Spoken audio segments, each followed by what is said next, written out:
Biografi singkat dan sejarah Prabu Gesan Ulun, Sang Raja Sumedang Larang. Pangeran Angkawijaya yang terkenal dengan gelar Prabu Gesan Ulun, dalam silsilah keluarga Sumedang adalah putra Pangeran Kusumadinata pertama Pangeran Santri. Selain dianggap sebagai Raja Daerah atau Mandala Kerajaan Sumedang Larang, juga mendapat gelar jabatan Nalendra dari Kerajaan Pakuan Pajajaran.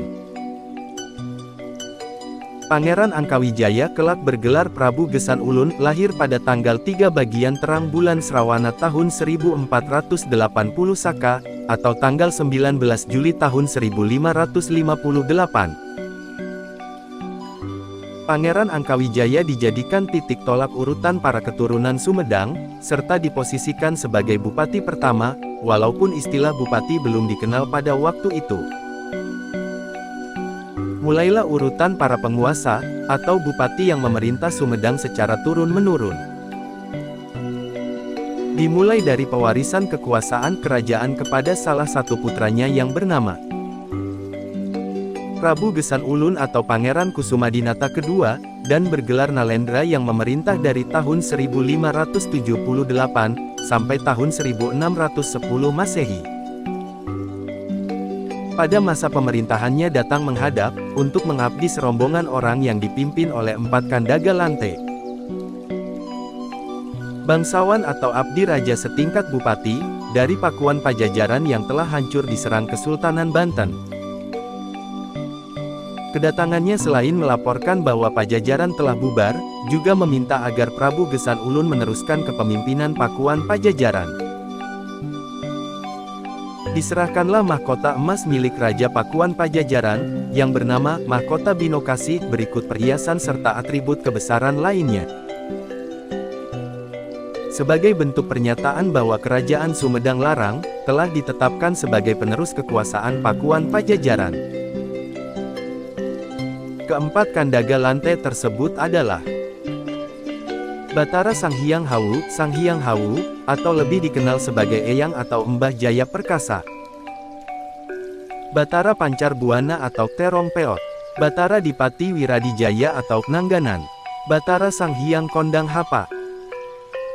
Dengan kejadian tadi, berarti kedudukan dan kekuasaan Prabu Gesan Ulun, Raja Sumedang Larang, menjadi lebih besar. Dengan menerima hibah sebagian besar wilayah bekas Kerajaan Pakuan Pajajaran, seluruh Tatar Sunda kecuali Banten dan Cirebon. Sementara Raja Pakuan Pajajaran terakhir adalah Prabu Nusia Mulia, Raga Mulia, Surya Kancana. Menurut kabar menyingkir ke Gunung Salak sambil menghimpun kekuatan untuk serangan balasan, namun tidak pernah terlaksana karena dia keburu meninggal dunia.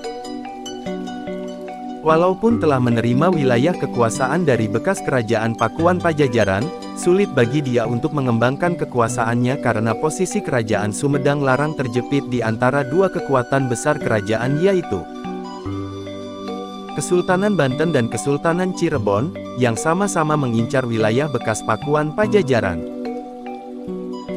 Pada masa pemerintahannya terkenal dengan peristiwa yang menggemparkan, yaitu dibawanya Ratu Harisbaya, salah satu istri Raja Cirebon, Pangeran Girilaya Panembahan Ratu.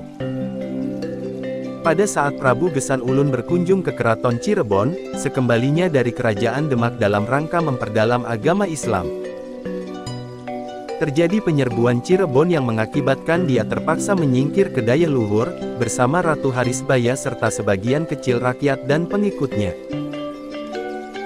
Meski pada akhirnya tercapai perdamaian dengan Cirebon, namun Sumedang Larang mengalami kerugian besar, yaitu hilangnya wilayah Sindang Kasih yang sekarang dikenal dengan nama Kabupaten Majalengka. Diserahkan kepada Panembahan Ratu Cirebon sebagai pengganti Talak 3 atas nama Ratu Harisbaya. Sejak itulah pusat pemerintahan Sumedang Larang pindah dari Kutamaya ke Daya Luhur, dan akhirnya dia wafat dan dimakamkan di sana bersama Ratu Harisbaya. Ratu Harisbaya diperistri oleh Pangeran Gesan Ulun sebagai istri kedua, dan memiliki anak salah satunya bernama Suryadiwangsa yang kelak bergelar Pangeran Kusumadinata keempat.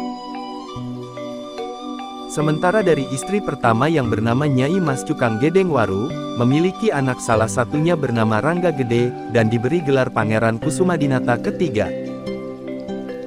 Untuk tidak menimbulkan pertengkaran di kemudian hari, maka pada tahun 1601 Masehi, wilayah Sumedang Larang dibagi dua, yang masing-masing dipimpin oleh kedua putranya di atas. Demikian biografi singkat dan sejarah Prabu Gesan Ulun. Semoga bermanfaat, kebenaran hanya milik Allah.